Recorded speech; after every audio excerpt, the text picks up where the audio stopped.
Okay, good afternoon, students. So, today I'm going to teach you again a lesson in English 9, both in English and partly in Bicol, so that I could help you more understand the lesson. Okay, start.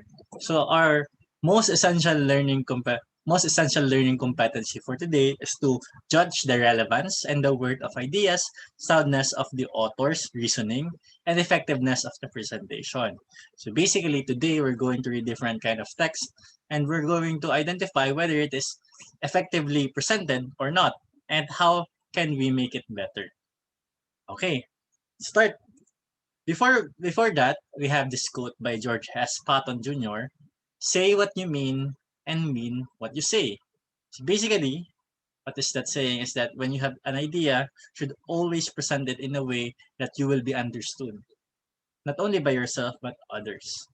So, 'di ba pag minsan pag may mga gusto 'di ba pag may mga gusto kitang sabihon, 'di kita naintindihan, taday ta aram kung paano ta ipe-present sa idea. Same goes sa English language. Kaya importante 'yun at pag-iisipan na mo na before ta isurat or sabihon.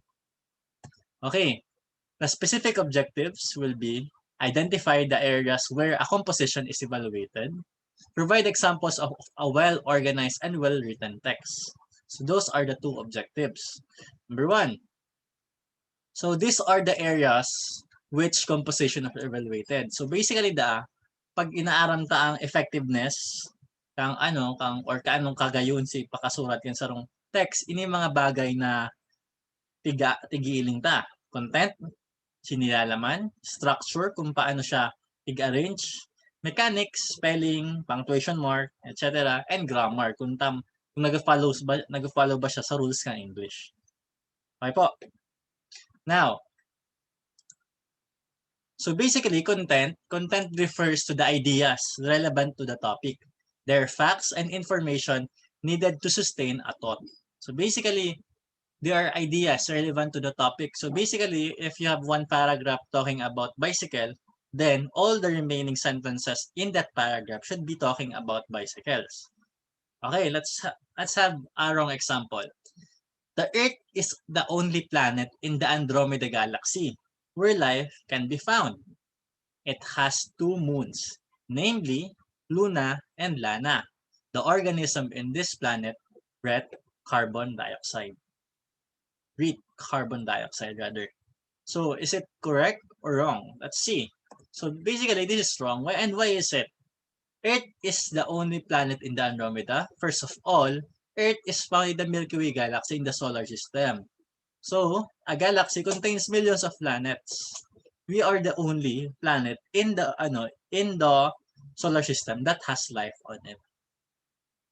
Okay, next. Where life can be found. It has two moons, namely Luna and Lana, and organism this planet with carbon dioxide. So, Earth has only one moon, and number three is organism in the planet breathe oxygen, di ba? So, oxygen po ang tighangos tama kung carbon dioxide. So, basically, kung kung for example, facts lang ko sabi, pero they related. For example, their topic is, for example, my favorite color is yellow. I love to ride my yellow bicycle. It is very fast. It can go 100 kilometers per hour. I love riding of because I can feel the wind freely. Do you think it's still facts that it's still grammatically correct, but it is not related to the topic already. So that is one thing you need to consider. Okay. Now, correct example, we need on a planet where day and night are present. Earth days can be counted by full rotation of Earth in its axis, as it circulates the sun in our solar system in its orbit. A year can be measured by one revolution. So what is the topic here? Day and night are present. Nag-discuss yung full rotation of the Earth and next yung revolution. So that is one example of a paragraph that has a good content. Okay? Now, grammar refers to the agreement of the subject and the verb and consistency of tenses. For example, if you are talking about facts, of course, what are you gonna use? Present tense. Kasi yung mga katotohanan. Pag you're telling a story back in a day, or telling that happened in the past, of course, you're gonna use past tense. Di ba po? And ang sa grammar is, of course, subject-verb agreement. Singular verb needs a singular subject. and a plural subject needs a plural verb. Okay, let's look at this example. The important of use of the correct usage of grammar is it showing your knowledge in the rules in English. She uses of words and she arrange how she arranges words and create sentences. It also gives her jobs, opportunities, and confidence. Do you think it's parallel to one another? Of course not. There's a lot of error in that. One example is it's wordy. Second one is um, wrong phrasing, and also most importantly, wrong tenses. It's not parallel to each other. Okay, let's look at the proper sentence. The important the important of the correct use of grammar. So the important of use the correct use of grammar is it showing knowledge. So wrong example pa to. So the important of the use is it showing she arrange, create sentences, and gives. So yan mga only few things that are wrong. So yan. Next corrected. The important of using the correct use of grammar is it demonstrates your knowledge of the rules in written English. In the use of words and how you arrange your words to create sentences that generate an idea. It also attracts jobs, better opportunities, and gives you a sense of confidence. So that is, if you double check it, that is the correct use of grammar. Okay po. Now next, mechanics. So the correct spelling, capitalization, punctuation, and sentence format. For example, mechanics in writing a paragraph, the first sentence should be indented. Okay? And the spelling, only proper noun and the first letter of sentence, use capitalization. Okay po. For example, can you pinpoint the wrong spelling in this sentence? Is the spelling of tomorrow correct? How about organ? How about the organ that makes you taste? Is it the tongue? Okay, so I already highlighted here the words that has wrong mechanics, which is pinpoint, correct, organ, and the. So let's see the correct one. In writing, one should be mindful of correction. Okay. For example, in writing, comma, one should be mindful of the correct spelling, capitalization of nouns such as John, Mary, and the president.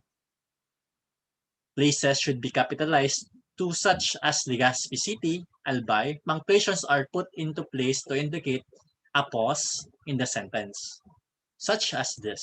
That makes the meaning clear and how to end a thought just like this. So as you can see, proper capitalization of the nouns and proper use of comma to make a pause in the sentence.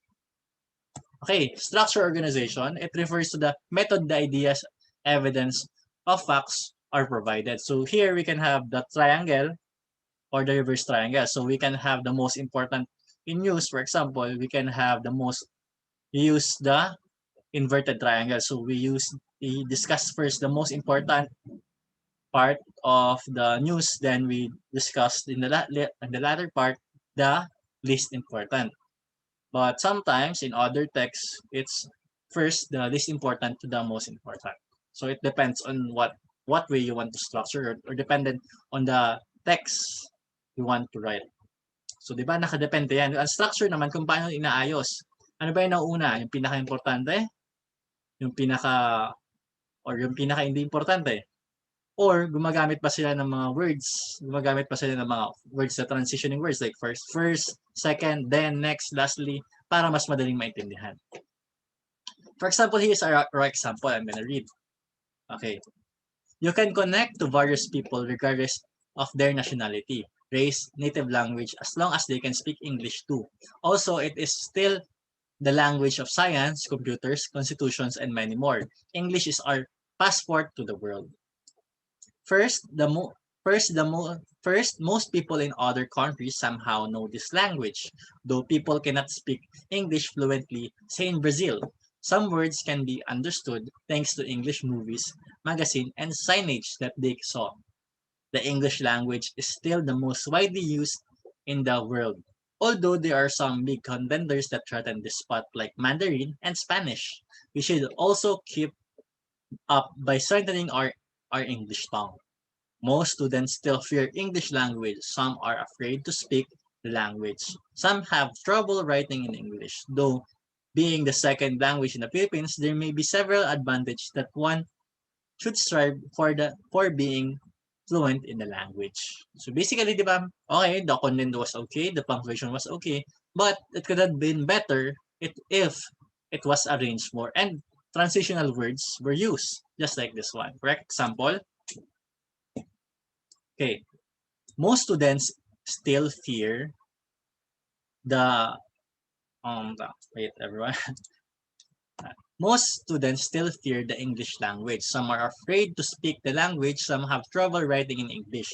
Though being the second language in the Philippines, there may be several advantages that one should strive for in being fluent in the language. First, English language is still the most widely used in the world, although some big contenders threaten this spot like Mandarin and Spanish. We should we should also keep up by strengthening our English tongue. Second, most people in other countries somehow know this language, though people cannot speak English fluently. Say in Brazil, some words can be understood thanks to the English movies, magazines, and signage that they saw. Lastly, you can connect to various people regardless of their national race, native language, as long as they can speak English too. Also, it is still the language of science, computer, constitution, and many more. English is our passport to the world, right? So as you can see, it was very well organized. General first, then it was dissected in the rest of in the following paragraphs, 'di ba? Ganyan pag-organize, dapat may transitional words ka, tapos yung una yung pinaka-general topic, tapos yun ang pinaka-main paragraph mo, tapos i-discuss mo yun sa mga pakatapos sa paragraph. Ganyan mag-present ng ideas na well-organized and well-written. Okay, thank you. I hope that you learned. Thank you for listening. That will be all. If you have any questions, you can always message me at my Facebook. Bye-bye.